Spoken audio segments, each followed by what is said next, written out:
The medium of anime is giant and can be very intimidating to jump into sometimes. It's also hard to know where to start when actually jumping in. So I compiled a list of 3 shows that are very easy to get into and a great experience overall. My first recommendation is Promised Neverland. Promised Neverland is a happy story about adopted children living happily with their mother, on the surface. In reality, the house the children live in is a farm, and their mother is raising them to become cattle for demons who feed on humans. While the plot is pretty out there, Promised Neverland is incredibly intriguing, and the structure of the show revolves around the children trying to escape the farm and gain their freedom. It's an incredibly captivating show, and watching the characters interact with each other creates some truly great scenes. This is especially seen between the relationship between Emma, the main character, and her mother.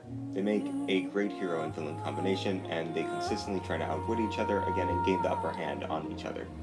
Promised Neverland is also unique as it tells a complete story in just 13 episodes, which is pretty rare for an anime. Promised Neverland is a definite must-watch, just don't watch the second season. Out of all the shows I've ever seen, none have a more realized and creative world than Made in Abyss. The concept of the show is quite simple. There's an endless abyss in the middle of the world which explorers constantly try to reach the bottom of. However, there's a caveat. The further you go down, the harder it is to go back up. This is called the Curse of the Abyss, and it makes it almost impossible to reach the bottom. Abyss is full of mysteries, and the amount of depth and lore to the world is truly amazing. The characters in Abyss are also great and full of mysteries. Take for instance Reg, a robot boy who came from the bottom of the Abyss, and Rico, whose mom disappeared into the Abyss and she wants to go save her. Abyss is an incredibly interesting show and makes for a great introduction to the genre. Horimiya, unlike the other 2 shows, is completely rooted in the real world.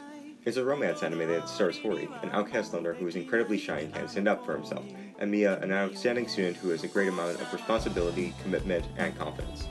This odd pairing is what makes Horimiya so great. It's interesting to see the 2 progress as a couple and sort of complete each other in a way.